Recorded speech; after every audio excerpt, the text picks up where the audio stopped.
الحمد لله رب العالمين والعاقبة للمتقين والصلاة والسلام على سيد الأنبياء والمرسلين وعلى آله وأصحابه وأتباعه وأزواجه وذرياته وعلماء أمته أجمعين. أما بعد، فقد قال الله تبارك وتعالى في كلامه المجيد والفرقان الحميد: أعوذ بالله من الشيطان الرجيم، بسم الله الرحمن الرحيم. ولقد أرسلنا رسلا من قبلك وجعلنا لهم أزواجا وذرية.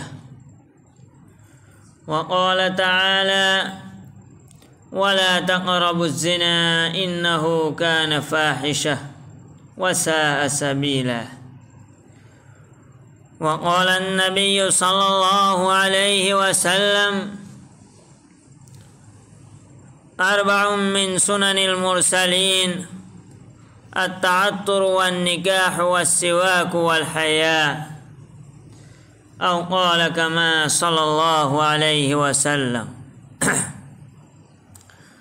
محترم اور معزز سامعین کرام، پیارے بھائیو، دوستو، گزشتہ جمعہ کو ہم نے بیان میں شادی کی ضرورت کو موضوع بنایا تھا اور اس پر گفتگو ہو رہی تھی. چند باتیں سامنے آ چکی تھی اور وقت ہو گیا تھا. وعدہ کیا تھا کہ اسی موضوع پر بات کریں گے، تو آگے اسی موضوع کو بڑھاتے ہیں کہ نکاح ایک فطری، سماجی، انسانی، معاشرتی ضرورت بھی ہے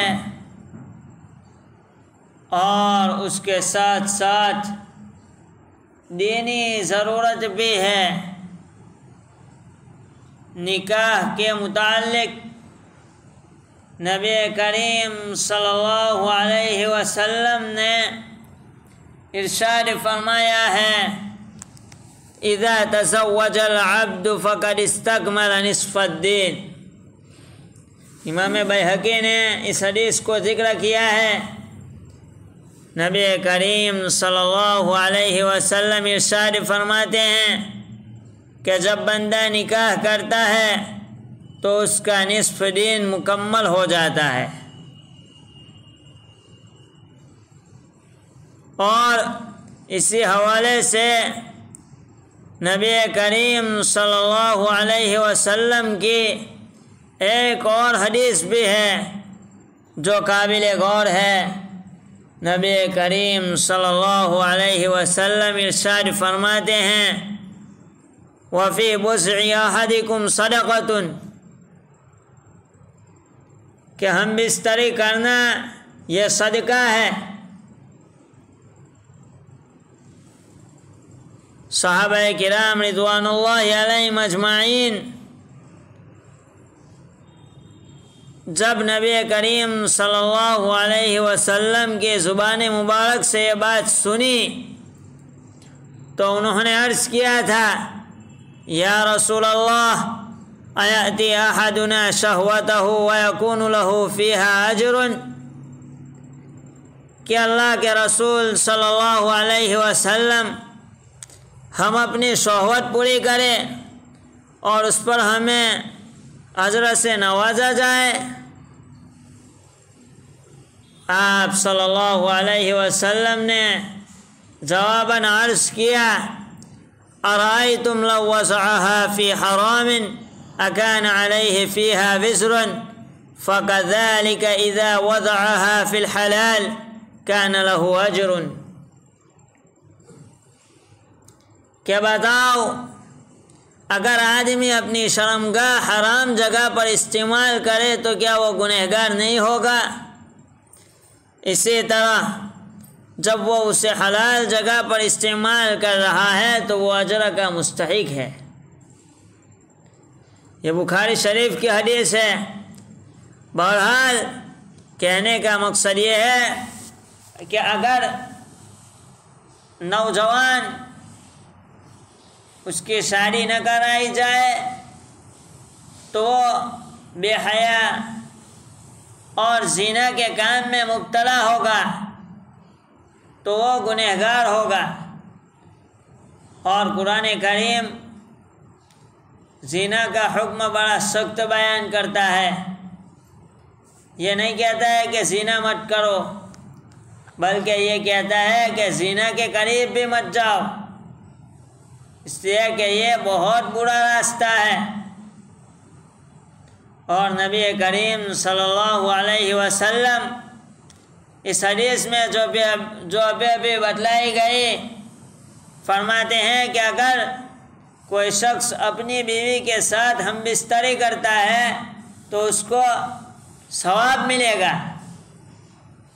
حقوق زوجیت چونکہ وہ ادا کرنے والا ہوگا۔ بہرحال یہ تو نکاح انسان کی فطری ضرورت بھی ہے اور شریعت میں بھی اس کا بڑا لحاظ رکھا گیا ہے۔ اسی لیے اللہ تبارک و تعالیٰ قرآن کریم میں ارشاد فرماتا ہے وَلَقَدْ أَرْسَلْنَا رُسُلًا مِّن قَبْلِكَ وَجَعَلْنَا لَهُمْ أَزْوَاجًا وَذُرِّيَّةً، کہ ہم نے آپ سے پہلے بہت سے رسول بھیجے اور ہم نے ان سب کو بیوی اور بچوں والا بنایا تھا۔ اور نبی کریم صلی اللہ علیہ وسلم فرماتے ہیں اربع من سنن المرسلین التعطر والنکاح والسواک والحیاء، 4 باتیں ایسی ہیں جو تمام انبیاء کی سنت ہے۔ ایک تو خوشبو لگانا، نمبر 2 نکاح کرنا، نمبر 3 مسواک کرنا، نمبر 4 حیا۔ تمام انبیاء کہ انہوں نے شادیاں کی تھی، اور اس میں دوسری صفت تمام نبیوں کے بیان کی وہ کیا تھی کہ تمام انبیاء باحیا تھے۔ بیک وقت تقریباً تمام انبیاء کی 2 سنتوں پر ایک ساتھ عمل کرنے کا بہترین موقع ہے کہ انسان اگر اس کے وقت پر شادی کر دی جاتی ہے تو وہ بے حیائی سے بچ جاتا ہے۔ عام طور پر یہ ہوتا ہے، الا ماشاء اللہ کوئی اس کے بعد بھی گناہوں میں ملوث رہتا ہے۔ بہرحال اکثریت بے حیائی سے بھی بچ جاتی ہے اور اس کا ایمان بھی مکمل ہو جاتا ہے۔ نبی کریم صلی اللہ علیہ وسلم نے ایک صحابی رسول کو جو شادی کرنا نہیں چاہتے تھے کیا ارشاد فرمایا تھا انتم الذین قلتم کذا وکذا اما واللہ انی لاخشاکم للہ واتقاکم لہ لیکنی اصوم وافطر واصلی وارقد واتزوج النساء فمن رغب عن سنتی فلیس منی۔ یہ حدیث بخاری اور مسلم میں موجود ہے کہ کیا تم ایسی باتیں کرتے ہو، قسم اللہ کی میں تم سے زیادہ اللہ سے ڈرنے والا ہوں اور پرہیزگاری اختیار کرنے والا ہوں، اس کے باوجود میں روزہ رکھتا ہوں اور افطار کرتا ہوں اور رات کو نوافل ادا کرتا ہوں اور سوتا بھی ہوں اور عورتوں سے نکاح بھی کرتا ہوں، تو جس شخص نے میرے طریقے سے روگردانی کی وہ مجھ میں سے نہیں ہے۔ بہرحال شادی کی اہمیت قرآن میں بھی موجود ہے، احادیث میں بھی موجود ہے، انسان کی فطری ضرورت بھی ہے۔ اور آج جس طرح کے پلیٹ فارم بے حیائی کے اہل دنیا مہیا کر رہا ہے، اس سے بچنے کے لیے بھی شادی انتہائی ضروری چیز ہے، ورنہ شادی نہ کرنا اور ایسے ہی بے حیائی میں ملوث رہنا یہ نہ مسلمانوں کا طریقہ ہے نہ بر صغیر کا طریقہ ہے، یعنی کہ نہ صرف مسلمانوں کا بلکہ ہندوستان کے دوسرے برادران وطن جو ہے ان کا بھی یہ طریقہ نہیں ہے۔ یہ تو یورپ کی، امریکہ کی سازشوں میں سے ایک سازش ہے۔ 15 اگست ہے آج، ہم جسمانی اعتبار سے، زمینی اعتبار سے آزاد ہو گئے، مگر ذہنی اور فکری اعتبار سے آج بھی ہم ان کی غلامی کر رہے ہیں، انہی چیزوں میں کہ اگر وہ بے حیائی کو پروموٹ کر رہے ہیں، ہم بھی ان کے دیکھا دیکھی بے حیائی پر اترے ہوئے ہیں۔ ہماری بہنوں کا، ہماری ماؤں کا پردہ تقریباً غائب ہو چکا ہے،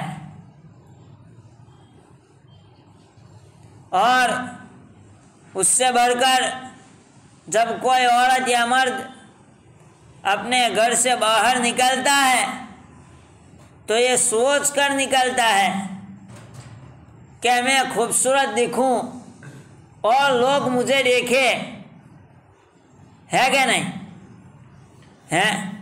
آج ہماری ذہنیت یہ بن گئی ہے۔ ہمیں ذہنی اور فکری اعتبار سے آزاد ہونے کی ضرورت ہے اور شریعت کو اپنانے کی ضرورت ہے کہ اگر میری بیٹی شادی کی عمر کو پہنچ چکی ہے، فطری چیز ہے، تو ہم اس کی شادی کرا دیں گے، اور اس میں بھی نیک انسان کو تلاش کریں گے جو ہماری نسل کو بڑھانے والے ہو، ایسے عورت کا انتخاب کریں گے، ایسے مرد کا انتخاب کریں گے، اور جب وقت پر شادی ہو جائے گی تو خود بخود مرد ہو یا عورت بے حیائی سے بچ جائے گا۔ اور حیا ایک بہت بڑی نعمت ہے۔ نبی کریم صلی اللہ علیہ وسلم نے ارشاد فرمایا ہے کہ اگر تم نے حیا چھوڑ دی تو تم جو چاہو وہ کرو۔ انسان گناہوں سے بچتا ہے، انسان ظلم کرنے سے بچتا ہے، وہ حیا کی بنیاد پر بچتا ہے کہ کہیں میری عزت پر داغ نہ آ جائے۔ اور اگر ہم نے حیائی کو چھوڑ دیا تو پھر دوسرے کام بیکار ہو جائیں گے۔ بہرحال کہنے کا مقصد یہ ہے کہ معاشرے سے بے حیائی کو ختم کرنے کا سب سے مؤثر اور آسان طریقہ یہ ہے کہ ہم اپنے نوجوان مردوں اور عورتوں کو وقت پر جوڑا بنا کر شادی کروا کر ان کو گناہوں سے بچنے کے اسباب پیدا کر دے۔ اللہ تبارک و تعالی ہم سب کو شریعت کے مزاج کو سمجھنے کی اور اس پر چلنے کی توفیق عطا فرماوے۔ وآخر دعوانا ان الحمد للہ رب العالمین۔